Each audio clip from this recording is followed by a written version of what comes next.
Graças a Deus. Nós estamos iniciando hoje aqui na igreja a campanha da travessia.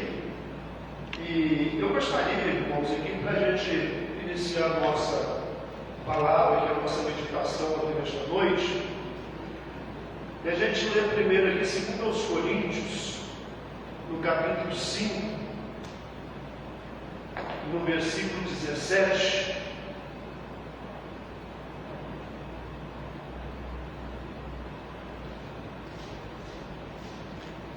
Primeiro, 2 Coríntios, capítulo 5, versículo 17. É um versículo que é muito conhecido, muito citado, irmãos, mas quase como que a maioria dos versículos bíblicos dos capítulos, muitas coisas elas deixam de ser compreendidas, de ser entendidas, e as pessoas acabam perdendo o melhor de Deus por falta de entendimento. E a própria palavra de Deus diz que um povo foi destruído porque faltou entendimento. Amém? Então aqui nós vemos aqui que a palavra de Deus, aqui ela nos declara, é uma afirmação que ela faz, assim que se alguém está em Cristo, nova criatura é, as coisas velhas já se passaram e eis que tudo se fez novo. Amém? Então você vê que isso aqui é uma afirmação. A palavra de Deus aqui ela está nos afirmando isso. Que se alguém está em Cristo, irmãos, é mais do que simplesmente estarmos muitas vezes na igreja. Muitas vezes a pessoa está na igreja, mas ela não está em Cristo. Ela está na igreja, mas ela não está em Cristo. Por quê?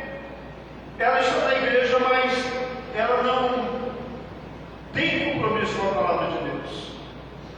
Ela é uma pessoa que ela está na igreja, mas ela é descompromissada com a palavra de Deus. A palavra de Deus não interfere na vida dela, a palavra de Deus não faz mudança na vida dela, a palavra de Deus não traz para ela, irmãos, os benefícios que ela foi enviada, porque o próprio Senhor Deus diz: assim será toda a palavra que sair da minha boca, ela não volta vazia para mim, antes de fazer aquilo que me apraz, aquilo que me agrada. E quando essas pessoas, mesmo estando na igreja, ou sendo participantes de uma religião, mas que elas, na verdade, elas não estão em Cristo, então, irmãos, tudo aquilo que a palavra de Deus diz ao nosso respeito, e ela fala muito de nós, ela fala sobre a nossa salvação, ela fala sobre a cura de Cristo, ela fala que Jesus levou na sua carne as nossas doenças, as nossas enfermidades. Ela fala também, irmãos, que todo escrito de dívida que havia contra nós, toda a culpa, tudo aquilo que poderia de alguma forma nos prejudicar, ele levou e cravou lá naquela cruz. Ela diz que não, todo aquilo que o diabo, irmãos, que o inferno poderia pegar como legalidade para de alguma maneira nos escravizar, nos maltratar, a palavra de Deus diz que isso já foi anulado. Então, legalmente, legitimamente, o diabo, o inferno, ele não tem nada conosco. Não tem como tocar em nós.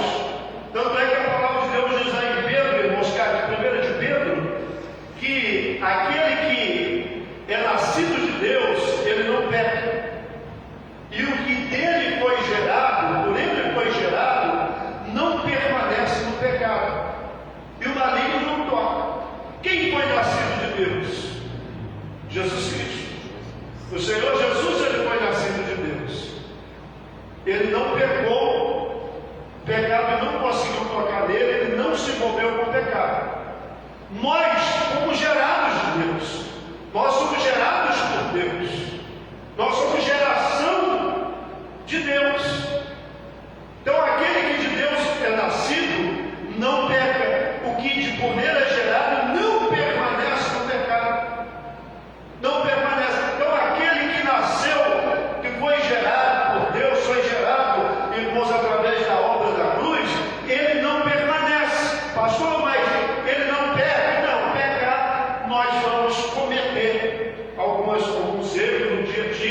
nós vamos pecar. E a própria Bíblia diz que se nós dissermos que nós não temos pecado, nós estamos mentindo para nós mesmos.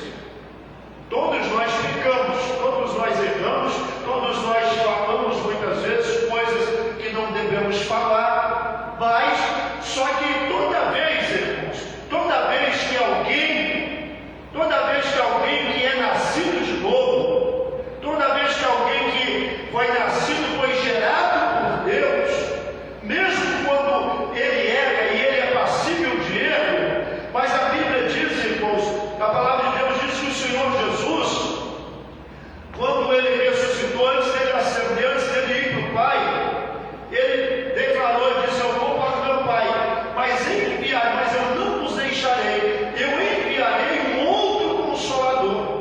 Eu enviarei um outro Consolador, ou seja, vocês não vão ficar à mercê, vocês não vão ficar perdidos, vocês não vão ficar sem saber o que fazer, vocês não vão ficar inconscientes do erro, porque todas as vezes que vocês errarem, todas as vezes que vocês cometeram algum delito, algum pecado, eu enviarei o Espírito Santo e ele vos convencerá.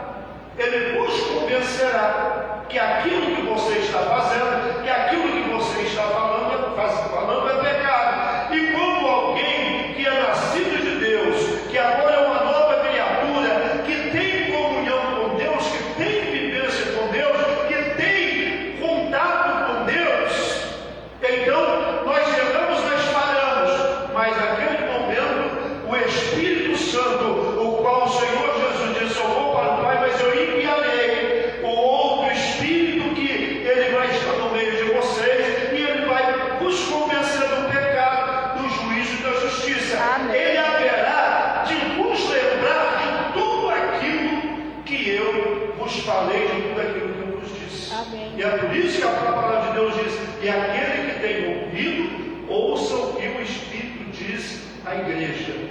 Ouça aquilo que o Espírito diz no teu coração, aquilo que o Espírito fala com você. Então nós precisamos, irmãos, ficar atentos para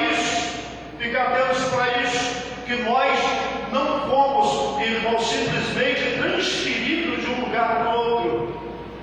Nós não fomos simplesmente transferidos de um lugar para o outro. Da mesma forma que nós estávamos lá, nós pegamos, Jesus nos pegou aqui e nos jogou para o outro lado. Não, nós passamos por uma transformação. Nós fomos lavados, nós fomos limpos, nós passamos, irmãos, pela purificação do sangue de Jesus Cristo. Então, nós não ficamos do mesmo jeito. Eu falei no rádio um dia dessa semana, eu falei sobre a travessia, que é essa campanha que nós estamos fazendo. E aí eu disse: todos aqui, irmãos, sabem da história do povo de Deus no Egito. Todo mundo sabe disso, irmãos. O Egito foi um lugar onde, sem saber, por exemplo, José, tenho certeza que nem passava pela cabeça dele, e talvez se fosse um dia conversar com ele, mesmo ele sendo criança na época, sendo jovem na época, se perguntasse para ele se ele queria, ele não ia escolher para o Egito, ele não ia escolher, irmão, ser tirado da casa do seu pai, do convívio dos seus irmãos, para ser levado para o Egito. Certamente, se fosse pedido também, se alguém chegasse no Jacó e pedisse para ele autorização para levar o José para o Egito, e não da condição que ele foi, irmãos,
tem que entender que os caminhos dele, a partir de agora, não é mais dele. Amém, Jesus. Os seus caminhos não são mais seus. Você não anda mais pelos seus caminhos. Você não anda mais segundo aquilo que você pensa, aquilo que você imagina, ou aquilo que você planeja. Mas você precisa andar nos caminhos que vai te levar para atravessar do outro lado. O próprio Senhor Jesus